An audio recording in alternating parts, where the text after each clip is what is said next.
diving into the inside scoop. And no one knows the Broncos better than our guy, Todd. So, Todd, take us inside. I gotta stick it in again, guys. Hold on. Whoa. Nice.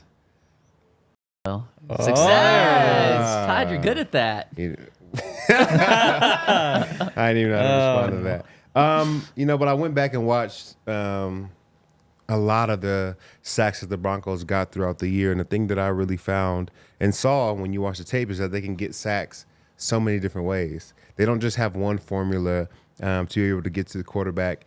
And no matter if it's 5 people rushing, 4 people rushing, 6 people rushing, pressure, like they just find ways to get to the quarterback, and they do a good job of it. So this one, starting off, we went back to the Bucs game where the Broncos absolutely demolished that Bucs offensive line. And we're going to start with a safety blitz here coming off the edge. And we actually have a lot of one-on-one blocks. So they could do it by setting up one-on-one blocks and guys winning their individual matchups, or sometimes they can create matchups to where they just rush more than you have to block. This is John Franklin Myers just winning one-on-one up the middle.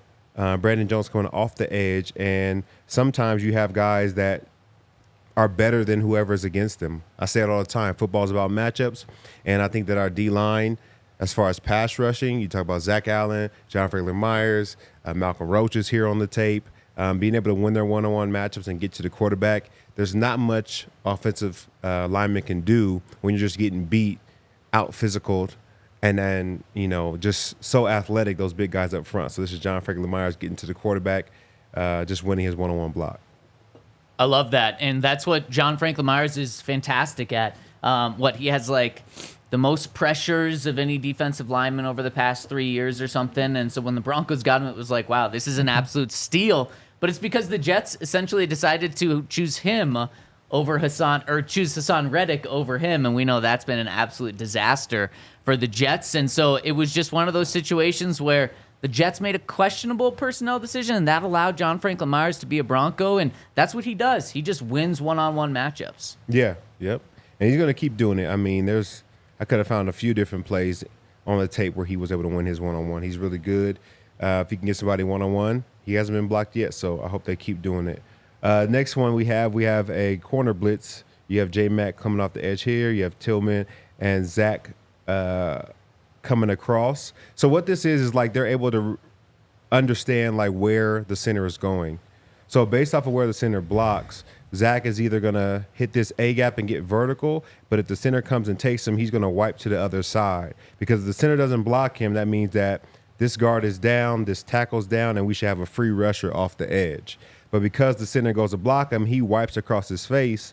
But sometimes you just can get the importance of the wipe doesn't get remembered. Sometimes people just wipe and they just get lost, but you could actually get sacks from wiping across. Make sure you guys are wiping. Yep. And that's exactly what he does right here. So J-Mac is able to come here. Cody is able to hold the guard, but he's not rushing. He's actually dropping, spying Baker Mayfield. He holds the guard. We get a clean blitz right here from J-Mac, and then we get the wipe by Zach Allen, and that's who combines for the sack right here. So this is just another way of them dialing up a pressure. They understand the way that the center wants to turn in his protection, and because of that, they're able to get their best pass rusher on the center, who is usually your worst pass blocker, and then they also get a free rusher that causes Baker Mayfield to hold the ball here and then get a sack. So Todd, is all of that you just described, is that something that the sack happened before the play because Vance saw and dialed it up right, or is that something that the players understood as the play was going on and it developed in the play? Yeah, it developed in the play because because you have different options of where you want to rush right here. I can't erase it right now, but it develops in the play because Zach could win here beating the guard. He could win inside beating the guard. He could win on the other side beating the center. J-Mac could read it, and if they all fan here, then J-Mac would probably wrap to this opposite A where there's nobody to block him. So it's we have a play set, but there's so many variables that could change the way that we're rushing. Everything has to develop in real time. And now that seems, especially because we're talking about it happening in 2.5 seconds, exactly. 3 seconds. Is that something that that's an advantage of having Vance here for a second season, is because these things maybe you're not able to do as much or be as comfortable calling week 7 of the first year.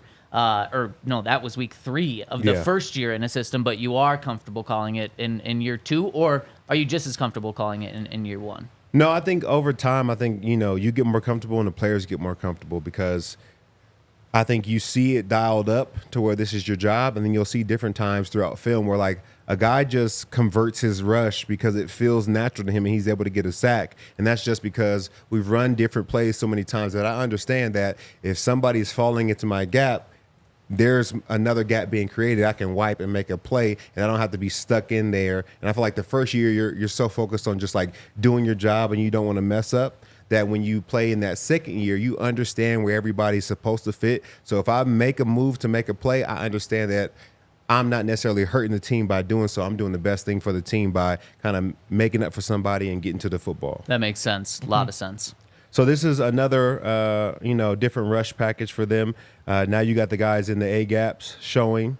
You call this a mug look. So these guys are up in the A gap showing, and Cody's going to take a step, act like he's dropping, and he's going to rush around the edge. You're going to have Jonathan Cooper rush it inside. You're going to have Nick Bonito off this edge. So it's, so many different pressures. Yeah. As offensive coordinators watch film, they want to get a sense of how we rush, who's rushing, the kind of fronts we like to use when we rush. And all of these have been different ways of getting to the quarterback. So, Cody takes a step. He acts like he's dropping. He rushes on the outside. We get Jones coming inside, Cooper off the edge, Baron Browning. And this ends up being just a Cody Barton and Nick Bonito sandwich here, just because they were able to rush off the edge. And when you get guys that are shooting inside, it makes the tackle stay down, so he can't cover Cody, and then Nick just beats his guy one-on-one off the edge, and it ends up being a sack and another sack for the Denver Broncos. Man, Todd, I just love how you're breaking down all the different pressures that the Broncos are bringing, and that's credit to Vance Joseph, it's credit to the players. And I love the one where the one you just showed where Cody looks initially showing blitz, but then he backs off. And I have to imagine from an offensive lineman's perspective, when he backs off, they just forget about him. And they're like, okay, he's not coming. And then he comes to the other side, and that probably confuses the heck out of him. Yeah, for sure, because you have everybody, you've told everybody their job at this point. So they've mic'd Justin Stranad, so that means the center's going to the left.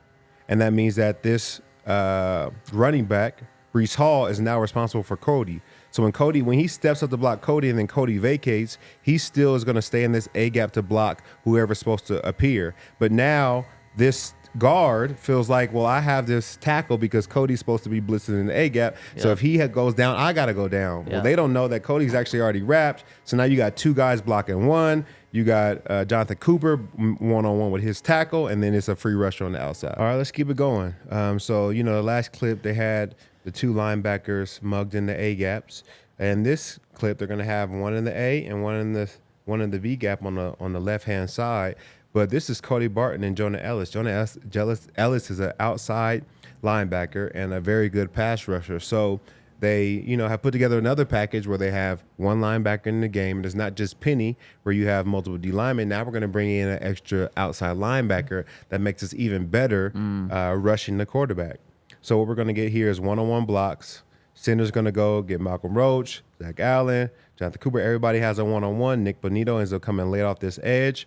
And what you see here is you have a running back one-on-one with Jonah Ellis. And anytime we get this, I'm taking Jonah Ellis. It doesn't matter who the running back is. I don't care if it's Derrick Henry. I'm taking Jonah Ellis. He's a pass rusher. Pass blocking is not what running backs like to do. They like to run the football. So this Defenders is great. Are better than offensive players. Is that what you're saying? I'm saying you said it, but I agree. This is a great job of finding matchups and helping guys win one-on-ones.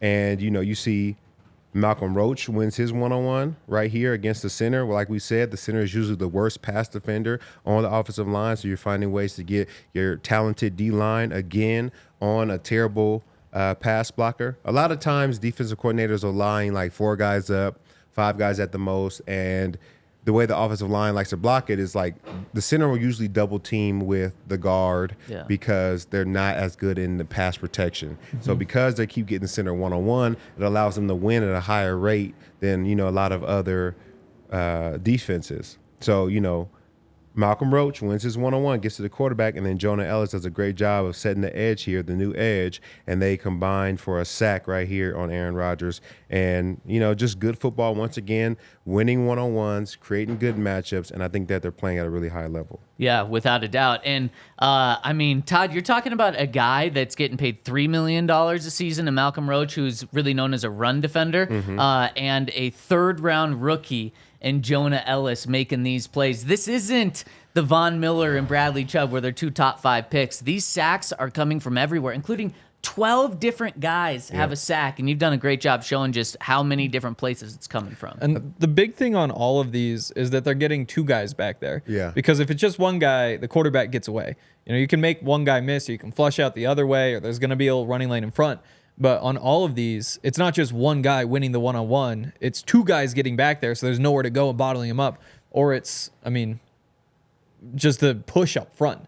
So you tee him up for those edge rushers. Yeah, they're doing a everybody great job wins. of gang tackling. Whether it's the run game or the pass game, it's not just one guy making the tackle. There's like a bunch of bodies on the pile. They're doing a good job because, like you said, it's easy to break 1 tackle, but it's hard to break 2. I don't know if it's easy to break one in my personal experience. I'm sure you've broken a tackle. You played football in high school. You probably broke 1 tackle, right? We'll give me one. Yeah. Okay, good. I like there that. You go. Yeah. It's easy. All right, this is another sack, but this is a little bit different because it's not just guys winning their matchups, at the start. So now we're only rushing 4. So it's a lot different. The picture's a lot different. The one-on-ones aren't as easy. And, Gardner Minshew is going to have a lot of time in this pocket. So what happens is, we get a double team here. Guys aren't winning their one-on-one blocks initially. The center is free. He can go help and scan. There's a lot of time that Gardner Minshew has to find to go somewhere with this football. But because the coverage is so good downfield, they're able to make him hold the ball. Now Jonathan Cooper gets free from the double team here. Jonah Ellis starts to retrace and get back to the quarterback, and eventually they're able to combine for a sack here, and that's all because the coverage downfield was so good. So sometimes you can dial up a great pressure. You know exactly where the center is turning. You can get a one-on-one with a very good outside linebacker on a running back, and then other times you need your DBs to hold up in coverage for 5 or 6 seconds and allow your guys time to get to the quarterback because the coverage is so good. And this is right here is when rush and coverage works together perfectly, and this ends up being a sack just like those other ones were. Yeah, the good old drink, the rush and cover. Comes key for this. And this is the Broncos defense just working hand in hand here. Sometimes it's the coverage that helps the rush. Sometimes it's the rush that helps the coverage and allows those guys to get picks too. Exactly. All right, my next 2 plays will highlight the man of the hour, Nick Bonito. And it's just him being able to win his one-on-one matchup. And I think he's probably done the best job at it out of any of the Broncos, is just being able to line up across from somebody and beat them one-on-one and being able to get to the quarterback. So I don't know what Jim Harbaugh is thinking right here and why he has decided to put a running back on Nick Bonito, but you know what I'm saying? If that's what you want to do, we'll definitely take it. So he's able to evade the tight end. They're both going out in the pass, and this running back's responsibility is to stop Nick Bonito here. Of course, he throws him to the ground like a little rag doll, is able to get to the quarterback and make a play. And that's just simply Nick being better than, tackles, running backs, guards. It doesn't really matter what you thought of him. I think he's doing a great job of winning his one-on-one matchup and getting to the quarterback. And this ends up being a sack in the game against the Chargers. And he's doing a great job of getting to the quarterback. I don't know why they're going to do this. I bet they won't do this next game, but I hope they learned their lesson. Maybe that's when Harbaugh was in the medical tent or something. Yeah. He was a little sick. Yeah. All right, this is my last play. And this is Nick Bonito rushing off the edge here. You got guys mugged up, looking like they're blitzing, but they're actually all going to drop out, and we're only going to rush 4. But, we get some good one-on-ones here. This is a double team here.